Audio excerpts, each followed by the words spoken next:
Look at that. Hey guys. So today for dinner tonight, I am going to be making, the Puerto Ricans call it pernil, Pernil, which is a roast pork shoulder that they slow cook for a long time. And they marinate it with, they season it with garlic or adobo. So, but I'm going to do it in the Instapot. Now, yeah, that's not the traditional way. So it's kind of like a garlicky pulled pork is the avenue I'm trying to achieve. This is a pork shoulder. It actually has the bone in it. And I got this at Sprouts. I think it was like $11. I don't like all the fat. This is probably the piece that all the Puerto Ricans fight over at holiday time because that's what they call chicharron, which it crisps up in the oven and they love it. It's seasoned, it's crispy, and people love it. I actually don't, but I'm not roasting this, so it wouldn't come out that way anyway. So I didn't want my Instapot to be swimming in fat. I mean, there's plenty of fat marbled in. So I'm actually cutting it off. And I was going to actually cut this. I thought it was boneless at first. And I was going to cut it into pieces and marinate it and actually cook it in pieces so that it cooks throughout and it might cook faster. But there's a big bone in it. So I'm going to have to put the whole thing in the Instapot. So then what I did was, how many people have this? This is like blast from the past. I got this at my my bridal shower freaking 23 years ago. In the 90s. So this is garlic. I actually peeled a whole bunch of garlic. I filled the whole thing up with garlic. And the green stuff, why it looks green, is oregano. So I put some dried oregano, some salt, and some olive oil to get it spinny. So just blended it up. And I'm going to slather it all over this pork after I get this big hunk of fat off. And then I'm going to let it sit there. I'm going to let it sit marinating. I got my pot there. I'm going to cover it and let it marinate for a few hours. And then later on tonight, I'm going to stick it in the Instapot.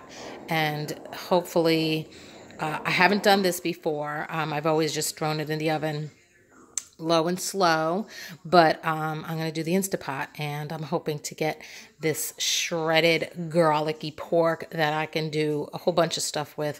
You could do tacos, you could do just rice and beans on the side, throw barbecue sauce on it and call it pulled pork. So I'm hoping to have a couple of dinners out of this for the rest of the week. I've been looking at those, what do they call them? Rice bowls where there's rice and then beans and then like chopped onion and then some pulled pork and a little bit of corn. They make it so pretty. So I was hoping to do something like that. That's where I kind of got the idea. And I'm like, ooh, I haven't done a pork in a while.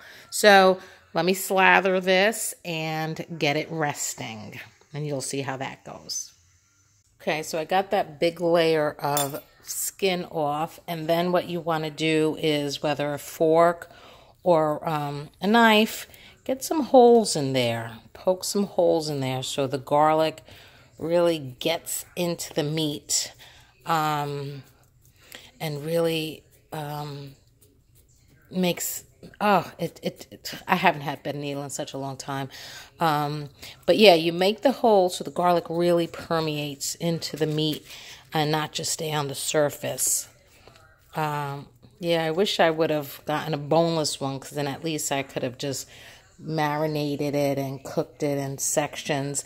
I wanted to sear it in the Instapot, get a nice coating on the outside, but this one is so big, and so I was gonna get, I thought it was boneless. I was gonna cut it into quarters and then sear each quarter first before I got to cook it, but with the bone in it, made it a little more difficult.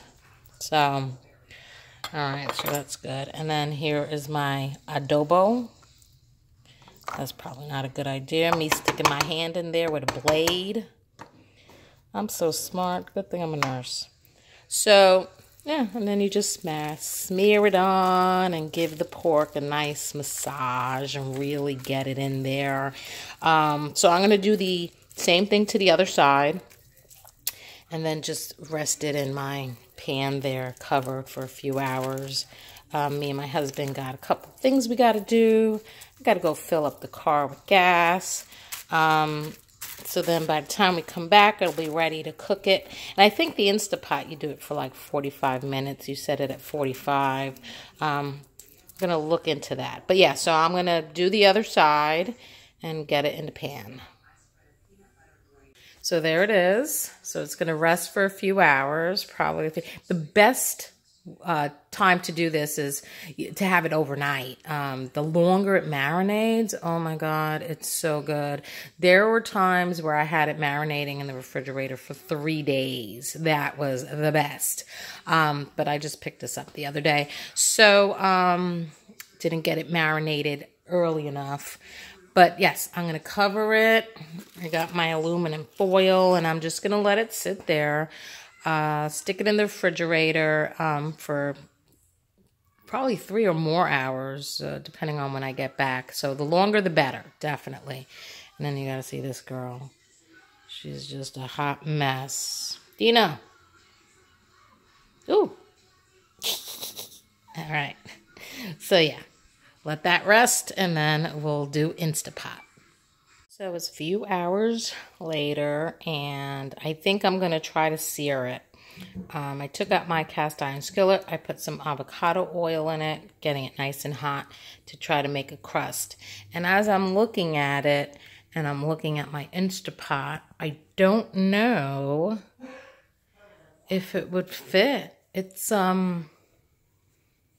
pretty big pork. Gonna have to really try to shove it in there, but I'm gonna get a nice crust on it and try to get it into the Instapot. Yeah, wish me luck.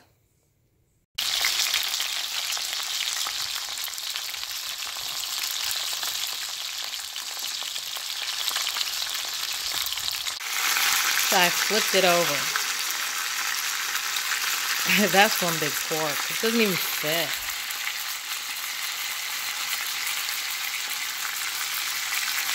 So somehow I got it in there. I actually found an area of the pork that didn't have the bone in it. So I was able to cut through it. And then I halved it and put it in. So, oh geez, this is like the most trickiest part.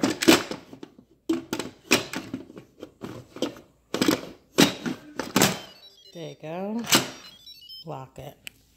And then we're going to do manual 45.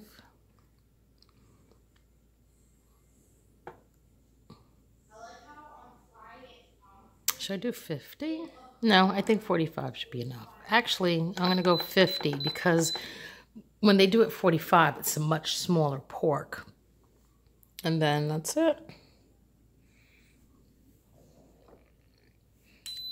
There you go. So and then I think it takes like 10 or 15 minutes to build up the pressure. And then unless you release it manually, the pressure takes like 10 or 15 minutes to reduce the pressure.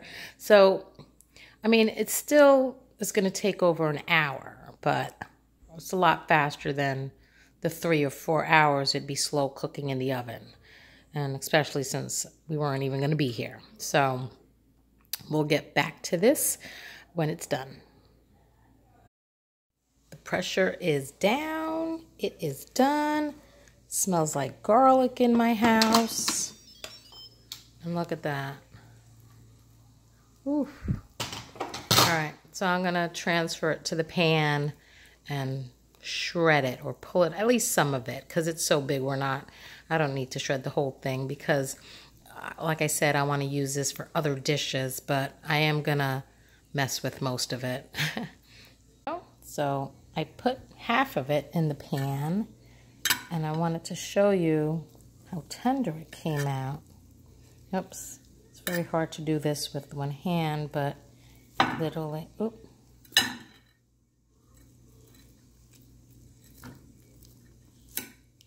Yeah, this is right. Okay, so it just it just comes apart. I need 2 hands for this, but it just falls apart. So I'm gonna use this for, like I said, we can make tacos with it. Just have it on the side with rice and beans. Add barbecue sauce to it, and then it becomes a pulled pork. Just heat some up in a skillet.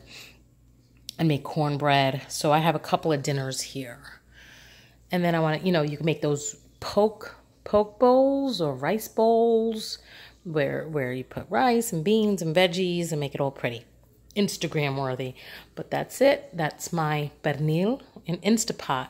You know what? Not bad for the first time. Not bad.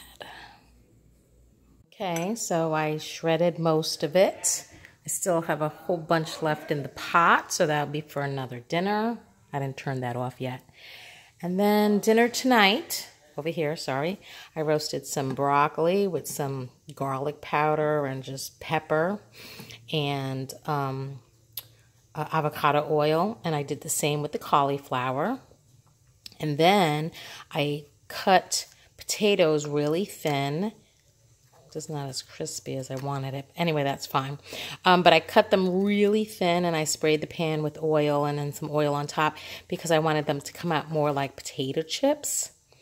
And I didn't even put any seasoning on them whatsoever.